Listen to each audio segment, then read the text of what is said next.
তাহলে তোর সঙ্গে আমি আসতাম। কেন শুধু শুধু এখানে আসতে গেলি? কি হলো বল? তারপর কি বলেছিল রমাকান্ত?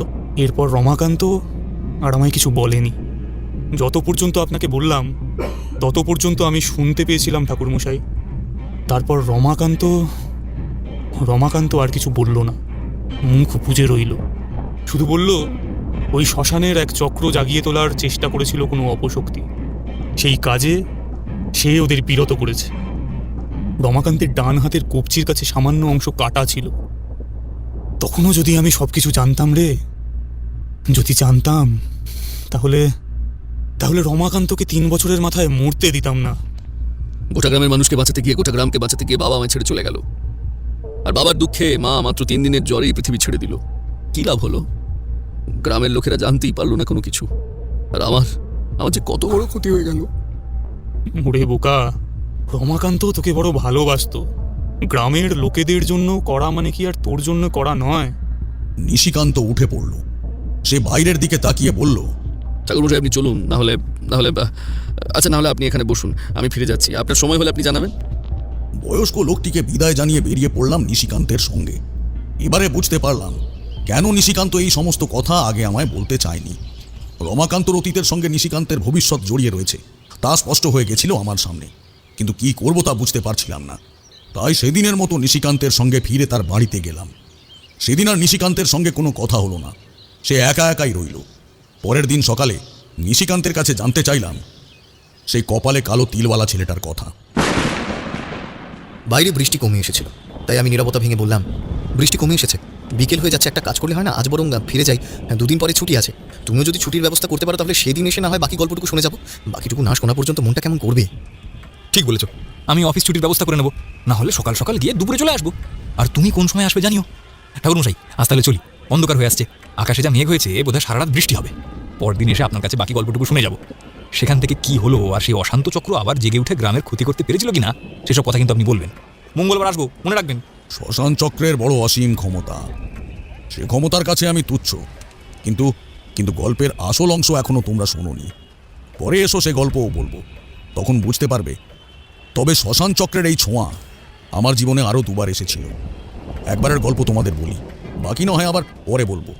তা মঙ্গলবার কখন আসবে তোমরা? মঙ্গলবার দিন দুপুরবেলা আমরা আসবো এমন কথা দিয়ে আমরা বেরিয়ে এলাম। মাথার মধ্যে কিন্তু ঘুরতে লাগলো নিশিকান্তের কথা, তার বাবা রমাকান্তের কথা, শ্মশানে দেখতে পাওয়া সেই সাধু আর অবিনাশ নামের সেই যুবকের কথা। তাহলে কি সেই সাধু আর অবিনাশী এই সমস্ত কিছুর মূলে ছিল? তাহলে সেই লোকটিকে যাকে শ্মশানে মাঝে মাঝে দেখা যেত, আর সেই কালো কালো ছায়ামূর্তি কে? অনেক কিছু প্রশ্ন মাথায় নিয়ে সেদিনের মতো ফিরে এলাম। পথে নামতেই বৃষ্টি ঝমঝম করে নেমেছিল। কিশোরীর সঙ্গে আর কোনো কথা হলো না, শুধু ট্রাম থেকে নামার আগে কিশোরী বলল, চক্রের কথা আমিও কোথায় যেন শুনেছিলাম। মঙ্গলবার ওই শ্মশান চক্রের ব্যাপারে আরো জানতে হবে। ঠাকুরমশাইয়ের কাছ থেকে এখনো অনেকটা শোনা বাকি আছে। এরপর 2টো দিন কেটে গেল। সোমবার আর মঙ্গলবার অফিসের কাজে বেরিয়ে গেল। মঙ্গলবার দিন দুপুরের দিকে অফিস তাড়াতাড়ি ছুটি হয়ে গিয়েছিল। কিশোরীকে বলাই ছিল, তাই আমি আর কিশোরী মিলে মোটামুটি একটু আগে পরে তারানাথের কাছে মটলেনে গিয়ে পৌঁছলাম। এমন একটা দিনে তারানাথের কাছে অনেক দিন ধরে আসা হয়নি। তারানাথের কাছে আসতে দেখি একটি লোক তার কাছে বসে আছে। অনেকক্ষণ ধরে তার সঙ্গে কি কথাবার্তা চলছে। তারানাথ যখন তাকে বিদায় করে আমাদের ডাকলো, তখন দুপুর প্রায় গভীর হতে শুরু করেছে। তোমরা যে আজকে আসবে তা বুঝতে পেরেছিলাম। এই 2টো দিন ধরে সেই ঘটনার কথা বারবার মনের মধ্যে ঘুরছিল। সমস্ত কথা আমি সাজিয়ে রেখেছি। আসলে অনেক দিন আগের কথা তো, বলতে গিয়ে মাঝে মাঝে এদিক ওদিক হয়ে যায়। আগের দিন তোমাদের বলতে গিয়ে অনেক এদিক ওদিকের কথা বলেছি। এবার আর সেসব বলবো না, একেবারে সরাসরি সেই শ্মশান চক্রের কথাই বলবো। এটাই করুন ঠাকুরমশাই, হাতে বেশি সময় নেই, তাড়াতাড়ি ফিরে যাব। অফিস থেকে কোনো রকমের ছুটি করে বেরিয়ে এসেছি, তাছাড়া আকাশের অবস্থা তো দেখছিনি। আকাশের অবস্থা খুব একটা ভালো নয়। তারানাথ আর দেরি করলো না। আমরা বসতেই একটা সিগারেট ধরিয়ে তারানাথ বলতে শুরু করলো,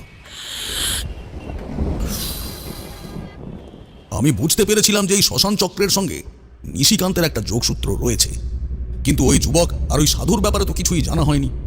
তাই সেদিন আর কিছু না বলে পরদিন সকালে নিশিকান্তকে সেই যুবকের কথা বলতেই নিশিকান্ত বলল, ঠাকুরমশাই আপনাকে যদি বলি সেই যুবককে আমি কখনো নিজের চোখে দেখিনি, অথচ তাকে আমি তাকে মাঝে মাঝে স্বপ্নে দেখতে পাই, তাহলে কি আপনি আমার কথা বিশ্বাস করবেন? আমার গোটা জীবনে অনেক অদ্ভুত অলৌকিক ব্যাপার ঘটেছে নিশিকান্ত।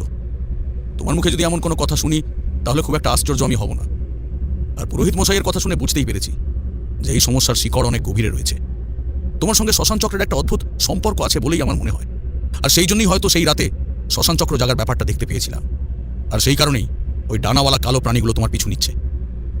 নিশিকান্ত সামান্য হাসল। তার মুখের ফ্যাকাশে হাসিটা অসহায় মানুষের হাসি ছাড়া অন্য কিছু বলা যায় না। অবিনাশকে আমি দেখেছিলাম অনেকদিন আগে, যেবার শ্মশানে সেই শ্মশান চক্রের ব্যাপারটা দেখতে পেলাম মাসখানেক আগে। তার কয়েকদিন পরেই একদিন রাতের বেলা হঠাৎ বিছানায় শুয়েছি, এমন সময় দেখি আমি দাঁড়িয়ে আছি একটা কালো গহ্বরের মাঝখানে।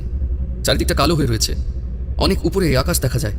চারিদিকে কারা যেন চুপি চুপি হাসছে, তাদের হাসির শব্দ আমার কানে এসে লাগছে। আমার গোটা শরীরে ওই কোমরের কাছে জড়িয়ে থাকা লিংটি মতো কিছু একটা, পায়ের তলা ভিজে মাটিতে একভাবে দাঁড়িয়ে থাকা যায় না। আমি সামনের দিকে ছুটতে যেতেই পায়ের তলায় সেই মাটি নরম হয়ে একেবারে একেবারে ধসে যেতে শুরু করলো। আমি ডাকলাম, কে আছো, বাঁচাও!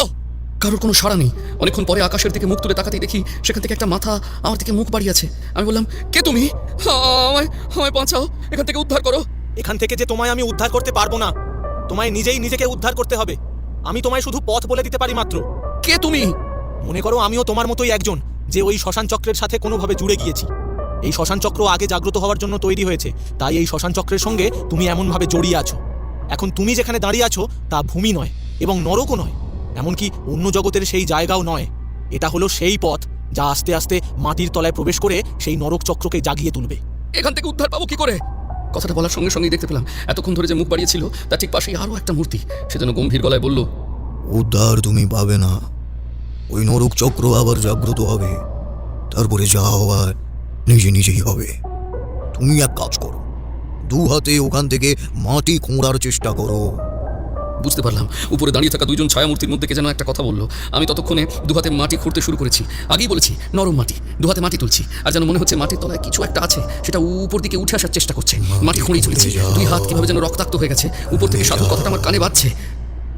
আমি মাটি খুঁড়ে চলেছি, হঠাৎ করেই যেন মনে হলো মাটির তলাটা সামান্য ফাঁকা হতে আমি হুড়মুড় করে নিচে পড়ে গেলাম। আর তারপর ধরপর করে উঠলাম আমি। তারপর তুমি তো সেই দুই ছায়াকে অনেক উপরে দেখতে পেয়েছিলে, তাহলে বুঝলে কি করে যে ওইটাই সেই কপালে তিল থাকা ছেলেটি? এই ঘটনাটা ঘটেছিল অনেক আগে। তারপরেও বেশ কয়েকবার অবিনাশকে আমি স্বপ্নে দেখেছি। স্বপ্নেই অবিনাশের সঙ্গে আরেকজনকে দেখেছি। ওরা মাঝে মাঝে আমার সেই